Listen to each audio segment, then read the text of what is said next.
Hello dear students, welcome to the second session of electrostatics.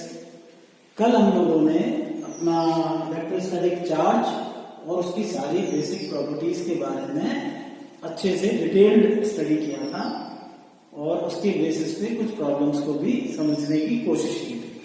Today we are going to start from the Coulomb's law. It's scalar form we will first go through. पहले उसको जानेंगे होता क्या है. Then it's vector form, उसको vectorially कैसे resolve किया जाएगा, उसकी फोर्सेस को, उसके डायरेक्शंस को कैसे देंगे, कूलम्बियन फोर्सेस को जब दो चार्जेस स्टेशनरी चार्जेस पे कूलम्बियन फोर्स एक्ट कर रही होगी तो. तीसरा it is the position vector form, यानी कि if we want to determine the Coulomb's law in terms of position vector then we can do simply, and of course it is very important as well. Then we will go through the superposition principle, that is the Coulombian force, same Coulombian force when acting on a single test charge due to multiple force, multiple charges. Then after we will go through the continuous charge distribution. So this is our aim to complete today. So we will start with Coulomb's law. So now the question arises, what is the statement of Coulomb's law? So first of all, Coulomb's law. Actually this force is given by Coulomb between two stationary test charges, or even we can say that two stationary charges. Let us assume these are two charges. दो charge ले लिए मैंने Q1 और Q2, और उन दोनों के बीच में मुझे एक कूलम्बियन फोर्स क्या है वो निकालना है. एंड इन दोनों के बीच में थोड़ा सा डिस्टेंस है, ये कितना है r. ये डिस्टेंस फ्यू मीटर्स तक का हो सकता है, बहुत इनफाइनाइट डिस्टेंस की फोर्स नहीं होती है और बहुत small range short range force की नहीं है, ये मॉडरेट रेंज फोर्स होती है कूलम्ब फोर्स. अल्टीमेटली जैसे अगर हम बात करें फंडामेंटल चार बेसिक फोर्सेस हम लोगों ने पढ़ रखी है. First of all gravitational force जो लॉन्ग रेंज फोर्स होती है, उसके बाद आपकी आती है इलेक्ट्रोमैग्नेटिक फोर्स जो of course normal range force होती है, जो कुछ मीटर्स तक एक्ट करती है. कई जगह पे अगर हमारे पास स्ट्रॉन्ग इलेक्ट्रोमैग्नेटिक फील्ड है तो ज्यादा दूर तक भी एक्ट करती है. Then after short range forces में आती है स्ट्रॉन्ग न्यूक्लियर फोर्स और वीक न्यूक्लियर फोर्स. तो ये जो वही इलेक्ट्रोमैग्नेटिक फोर्स का कॉन्सेप्ट जो आएगा आगे जाके वो इन्हीं चार्जेस के बेस पे आधारित होगा और उसका ये फंडामेंटल यहाँ से शुरू होगा. तो वो कैसी फोर्स होगी जो कुछ मीटर तक इजीली एक्ट कर सकती है स्टेशनरी चार्जेस के केस में. Now what we will consider two charges. अभी क्या है, इफ अगर इन दोनों चार्जेस का, इस चार्ज का वैल्यू ये 1 पॉइंट रखा हुआ है, उसका मैग्नीट्यूड है Q1. मैं भी बात नहीं कर रहा हूं कि पॉजिटिव है या नेगेटिव है, ये बात की बात है. फिलहाल हम बात कर रहे हैं दो चार्ज ले लिए, आइदर वो पॉजिटिव है या नेगेटिव है. तो एक है Q1 और एक है Q2. अब जो कूलम्ब ने स्टेटमेंट दिया उसके अनुसार the force acting between two charges is directly proportional to the magnitude of the two charges, product of the magnitude of the two charges. क्योंकि मैं जो बोल रहा था मुझे कोई मतलब नहीं है कि चार्ज नेगेटिव है या पॉजिटिव है अभी, क्योंकि मैं स्केलर कूलम्ब्स लॉ की बात कर रहा हूं, यानी कि इसमें मैं डायरेक्शन को इन्वॉल्व नहीं करने जा रहा हूं. So ultimately force is directly proportional to the product of the two charges, and force is also inversely proportional to the square of the distance between them. यानी कि जो दो चार्ज हैं उनके बीच अगर r दूरी है तो ये force inversely proportional to r square होता है. अगर मैं इसको एक साथ कंबाइन करके एक लॉ के फॉर्म में लिख देता हूं, यानी कि simultaneously what we will get Q1 Q2 over R square, and of course these are the modes of Q1 Q2, again magnitude. Fine. जब इस प्रोपोर्शनलिटी के साइन को हम हटाते हैं तो यहाँ पे स्मॉल k आ जाता है constant, that is called electrostatic force constant, और इसकी वैल्यू होती है k इज इक्वल टू 1/4πε0, जिसकी की वैल्यू होती है 9 × 10⁻⁹ and the unit is newton metre square coulomb -2. This is the value of this K, और ये किस सिस्टम में होती है, इन एसआई सिस्टम। फाइन, तो इस के की जगह हमारा ये अगर आगे बढ़े तो के Q1 Q2 over R square and finally what we get is 1 upon 4 pi epsilon not, that is Q1 Q2 over R square. और in general what we are just writing the Coulomb's law is like we cannot use the mod sign again and again. We just go through in the statement initially that the Coulomb scalar Coulomb force is only depending upon the magnitude of the test charges or either two charges. So we can write simply as F is equal to 1 upon 4 pi epsilon naught Q1 Q2 over R square. This is the scalar form. इसमें force की direct आप जानते हैं unit क्या होती है, Newton. SI unit is Newton, charge की SI unit होती है आपकी कूलम्स, और डिस्टेंस की आपको पता है मीटर, और इसकी अभी मैंने एसआई यूनिट आपको बताई दिया है newton metre square coulomb -2। Here involve one more constant अगर आप देखेंगे तो वो क्या है, ये एप्सिलॉन नॉट। थोड़ा सा इसके बारे में जानने की कोशिश करते हैं। This constant is called electrical permittivity of free space. Electrical permittivity of free space, oblique we can say vacuum. और इसकी वैल्यू होती है epsilon naught is equal to 8.85 into 10⁻⁻12 and of course the unit of epsilon naught from this value is inverse of the unit of k. So what we will get is Newton -1 meter -2 coulomb square. So this is the value of epsilon naught, and this epsilon naught is what, electrical permittivity of free space, that is we can say that vacuum, जहां पे कि कोई particle नहीं होता है ऐसा माना गया है, उस जगह की electrical permittivity 8.85 into 10⁻⁻12 newton inverse metre -2 coulomb square होती है, experimentally determined value. So this is the scalar form of Coulomb's law. पर ये एक फंडामेंटल चीज थी, बात शुरू होती है अब यहां से आगे। अब मैं अगर बात करूं तो मेरे पे जो चार्जेस लिए थे मैंने, अभी तक मैंने उनके साइन कन्वेंशन और other we can say that direction की बात नहीं की थी। हमने कितने प्रकार के चार्जेस को अब तक पढ़ा, 2 प्रकार के चार्जेस को, एक पॉजिटिव और एक नेगेटिव। अब केसेस कूलम्स लॉ के 2 क्रिएट हो सकते हैं अगर हम बात करें तो। मैं दोनों केसेस को आपको बताने की कोशिश करता हूं। पहला case, case first, if Q1 into Q2 is greater than 0, इसका तात्पर्य क्या है, या तो दोनों ही चार्ज, ये कब कंडीशन हो सकती है ग्रेटर देन 0, या तो दोनों ही नेगेटिव हो जाए, -q into -q क्या हो जाएगा, प्लस के q स्क्वायर, अगर मैं बात करूं मैथमेटिकली यानी कि ये प्लस हो जाएगा, और अगर plus q into plus q, ये भी प्लस के q स्क्वायर यानी ये भी प्लस हो जाएगा। तो ये कौन सा केस बन जाएगा मेरा, कि जब दोनों चार्जेस सेम नेचर के हों। और इस केस में क्या होगा, जब 2 चार्जेस सेम होते हैं तो उनके बीच में कौन सी फोर्स लग रही होती है, रिपल्सिव। तो ये 100% तय हो गया। और बिल्कुल इसी तरह से मैं दूसरे केस की बात करूं, that is case second. So what we have is Q1 into Q2 which is less than 0. Either Q1 negative हो जाए या Q2 नेगेटिव हो जाए।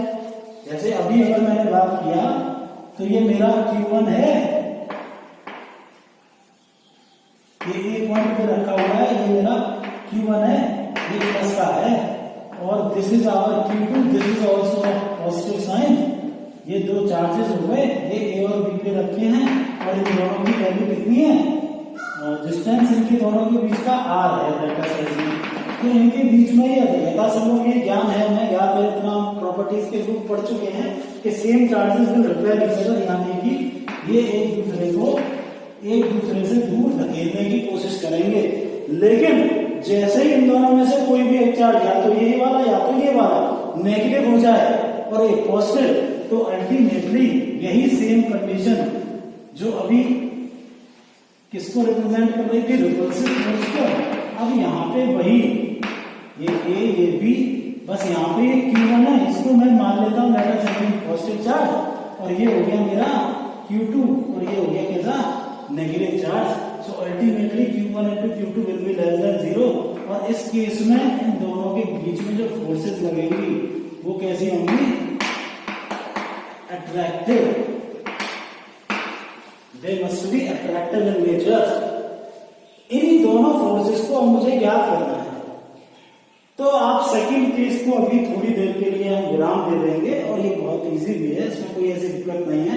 फिलहाल हम फर्स्ट केस को जब तक समझ लेंगे तो सेकंड अल्टीमेटली आ जाएगा। तो पहले केस की जब हम बात करते हैं तो मेरे पास ये Q1 है और ये Q2 चार्ज है, जो कि दोनों ही पॉजिटिवली चार्ज लिए हुए हैं। अब मैं कंसीडर कर लेता हूं कि F12 it is what the force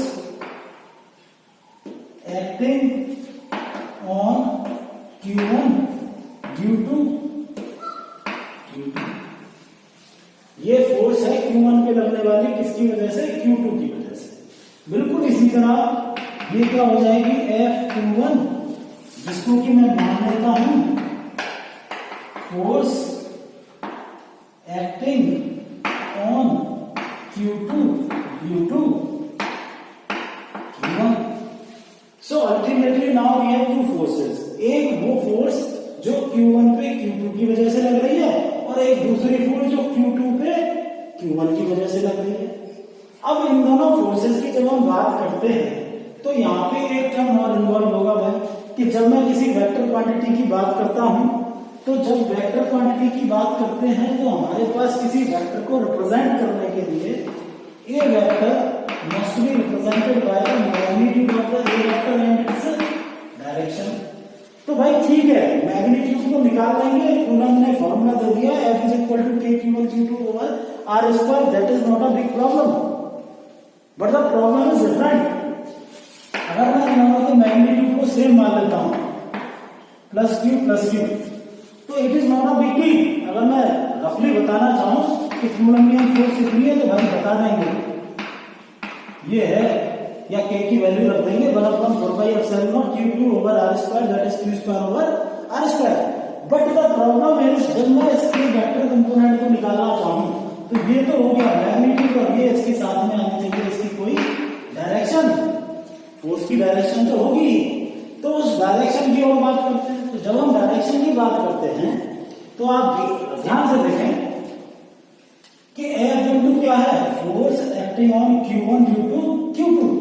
तो इस फोर्स के मोशन की दिशा क्या होगी, अगर मैं बात करूं तो A पर रिपेल कर रहा है, तो A पार्टिकल, A चार्ज यानी A पे रखा हुआ चार्ज इधर तो जा नहीं सकता है क्योंकि रिपल्सिव फोर्स है। इसका मतलब ये चार्ज इसको इधर भेज रहा है रिपेल करते हुए, कहने का मतलब ये कहीं यहाँ पे हो सकता है और फोर्स की वजह से इससे दूर जा सकता है। तो कैसे चलेगा, B से A का मतलब क्या हो गया, फ्रॉम 2 to 1। तो यानी अगर मैं इसके लिए डायरेक्शन वेक्टर की बात करूं F12 के लिए, तो मेरा क्या हो जाएगा, ये डायरेक्शन क्या है, R21 cap, that should be the direction of the unit vector. बिल्कुल इसी प्रकार जब मैं F21 की बात कर रहा हूं तो 21 क्या है, इस चार्ज Q2 पे लगने वाली फोर्स Q1 की वजह से। सो अल्टीमेटली ये चार्ज तो इधर आ नहीं सकता है क्योंकि रिपल्शन होगा। सो अल्टीमेटली व्हाट हैपेंस, ये वाला चार्ज इस तरफ इस पे फोर्स लगाएगा और ये इधर मूव करेगा, तो अल्टीमेटली डायरेक्शन क्या होगा यूनिट वेक्टर का, R12 कैट, यानी 1 से 2 की तरफ चलेगा। सो this is what the direction of the force. Now if you will write the Coulomb's law with its direction, then what we will have is F12 is equal to 1/4πε0 Q over R is what, that is simply, अब R की बात करते हैं। ये magnitude वाली quantity है, नीचे वाली क्वांटिटी क्या है, मैग्नीट्यूड। तो R12 अगर मैं चाहूं वेक्टर, इसका magnitude must be equal to R21 vector का मैग्नीट्यूड, इसको कि मैं क्या मान लेता हूं R, क्योंकि ये तो मैग्नीट्यूड की बात कर रहे हैं खाली, तो चाहे इधर से इधर नाप लो चाहे इधर से इधर नाप लो, वैल्यू बराबर होगी। तो मैं नीचे वाला टर्म तो मेरा स्केलर है, तो मैं इसको लिख देता हूं R², there is no problem. ये मेरा आ गया स्केलर टर्म। अगर मैं कंपेयर करूं इससे, A vector is equal to mod of A into A की डायरेक्शन। अब मुझे चाहिए इस फोर्स की मैग्नीट्यूड, तो आ गई डायरेक्शन। तो F12 की डायरेक्शन क्या है, R2 this is equation number 1। This is our equation number 1, that is force acting on the test charge Q1 due to Q2. Similarly, we can also determine the force acting on charge 2 due to 1. अगर उसकी बात करें तो हमारे पास आएगा 1/4πε0 Q over again R²। इससे तो कोई प्रभाव पड़ने वाला नहीं है, क्योंकि फिर से वही बात, A से B नापे या B से A, दूरी तो पॉजिटिवली बराबर रहने वाली है। अब बात आती है डायरेक्शन ऑफ फोर्स की। तो 2 पे लगने वाला फोर्स 1 की वजह से जब लगेगा तो डायरेक्शन ऑफ फोर्स वेक्टर क्या होगी, अल्टीमेटली 1 से 2 की तरफ। तो unit vector will be acting from 1 to 2, that is R12। This is our equation number 2। तो ये वेक्टोरियली दोनों फोर्सेस मेरे पास आ गए। अब थोड़ा सा वेक्टर्स के साथ खेलने की कोशिश करते हैं। मुझे लगता है ये समझ में आ गया होगा सब लोगों को। अब मैं वेक्टर को इसमें और थोड़ा सा इन्वॉल्व करना चाहूंगा, और वो करने के बाद मैं न्यूटन का थर्ड लॉ भी यहाँ पे प्रूव करूंगा, that the force acting on Q1 due to Q2 must be equal to the force acting by on Q2 due to Q1। देखते हैं कैसे निकलता है, with negative sign, equal and opposite, action and reaction pair बनाते हैं, वैसा ही कुछ यहाँ पे होगा काम। तो कैसे, हमारे पास देखिए भाई अभी मैग्नीट्यूड की बात की थी तो ये था, कोई प्रॉब्लम थी नहीं। अब मान लीजिए मैं बात करता हूं कि R21 वेक्टर मैं लिखूं तो ये मस्ट बी इक्वल टू क्या हो सकता है, R12 वेक्टर के नहीं, लेकिन हो सकता है कब, जब ये ऐसा कि R21 vector is equal to R12 के वेक्टर के किसके बराबर, अपोजिट साइन के बराबर। तो मुझे यहाँ पे रिप्लेस करने के लिए क्या चाहिए, यूनिट वेक्टर है मेरे पास, और मुझे क्या चाहिए भैया, एक वेक्टर। तो वेक्टर को रिप्लेस करने के लिए दो तरीके हैं। यहीं पे अगर मैं इसको सिंप्लीफाई करके सॉल्व करना चाहूँ, पोजीशन वेक्टर पे ना जाऊं, तो अल्टीमेटली इस वेक्टर की वैल्यू क्या होती है, यहां से इट इज सिंपली R, यानी मैग्नीट्यूड ऑफ दिस वेक्टर, और R21 का क्या है, which is equal to minus का again R magnitude of this vector into R22 का क्या, and this were cancel out, यानी R21 is equal to minus के R12। अब इसी वैल्यू को मैं आइदर फर्स्ट इक्वेशन में और आइदर सेकंड इक्वेशन में इनकॉर्पोरेट कर दूं, यानी कि इन वैल्यू में से R21 की वैल्यू मैं यहां पे क्या लिख दूं, माइनस के R12। तो देखते हैं जरा क्या मिलता है।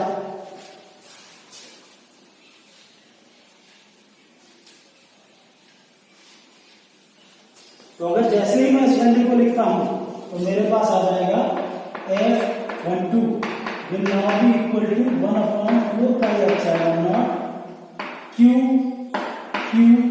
over R²। मैं जानबूझ के लिख रहा हूं ताकि आप उसके फॉर्मेट को याद कर पाए।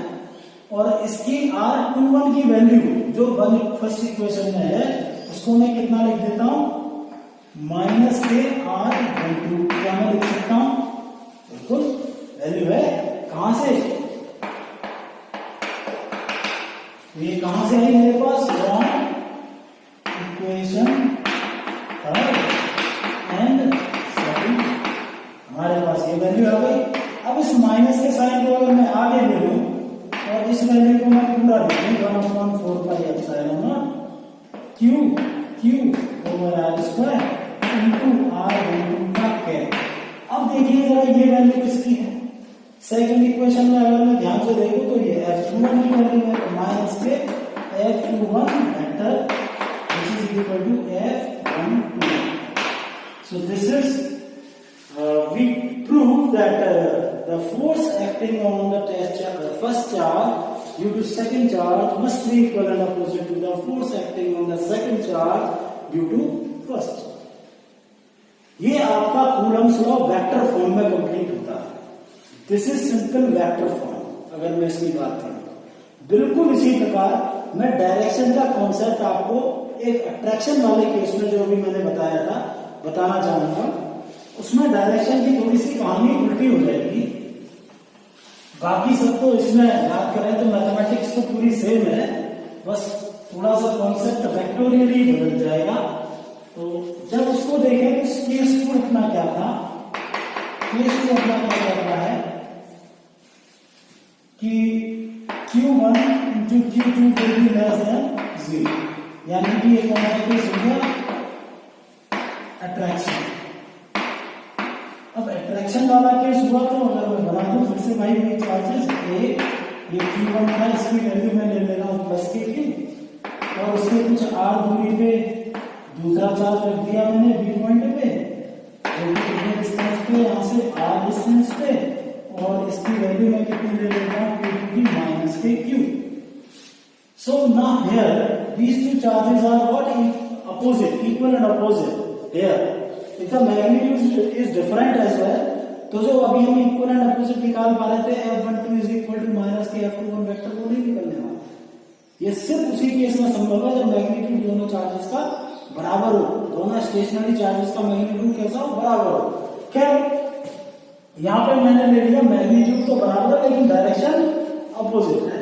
तो इस केस में अब क्या होगा, दोनों में अट्रैक्शन होगा, और उस दौरान यहाँ पे जब फोर्सेस की बात करेंगे तो ये कौन है, 1. अभी यहाँ पे क्या लग रही थी, force on Q1 due to Q2. अब 1 को कौन खींचेगा, 2. तो ये नाम तो वही रहा, force on Q1 due to Q2 F12. और मजे की बात यह है कि इसका डायरेक्शन भी इधर है फोर्स का, और जो मूवमेंट होगा वो भी इसी दिशा में होगा. तो जो यूनिट वेक्टर होगा वो भी R12 इसी दिशा में एक्ट कर रहा होगा. और बिल्कुल अगर मैं इस दौरान दूसरे फोर्स की इधर की बात करूं, दैट इज F21 वेक्टर, तो वो फोर्स कितने लग रही है, Q1 की वजह से Q2 पे, जो Q2 को वो खींच रही है. तो अल्टीमेटली अब Q2 किधर चल रहा है, इधर. तो इसका यूनिट वेक्टर क्या हो गया, अगर मैं बात करूं तो ये हो गया आपका R21 कैप. सो अल्टीमेटली यहाँ पे अगर मैं लिखूं तो F0 Q magnitude only R square, आगे भी मैग्नीट्यूड. अब बात आती है यूनिट वेक्टर की, तो यूनिट वेक्टर क्या है, 1 2 का क्या है 1 2, और 2 1 का क्या होगा 2 1. जबकि उस केस में क्या था, क्योंकि वो रिपेल कर रहे थे तो जो फोर्स की डायरेक्शन थी वो अलग थी. हमें वेक्टोरियली चीज को पकड़ के रखना है, तो ये कॉन्सेप्ट कभी गलत नहीं करेंगे.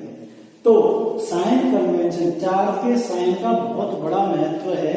कब, जब वो पॉजिटिव नेगेटिव दोनों हो जाएंगे तो अल्टीमेटली जो दोनों सेम चार्जेस थे उसके रेस्पेक्ट में उनकी प्रॉपर्टीज में चेंज आएगा और उसके मोशन में चेंज आएगा. ये अलग बात है कि अगर अब भी मैं दूसरे और पहले को निकालूं तो क्योंकि मैग्नीट्यूड दोनों का सेम है तो F12 must be equal and opposite to F21 आएगा ही. तो मुझे लगता है ये कूलम्स लॉ की वेक्टर फॉर्म आपको प्रॉपर्ली समझ में आ गई होगी. इसको प्रॉपर्ली 2-3 बार कॉपी में करके समझने की कोशिश करेंगे, और इसके बाद में अगला टॉपिक एक छोटे से ब्रेक के बाद हम शुरू करते हैं, that is Coulomb's law and position vector form. Thank you.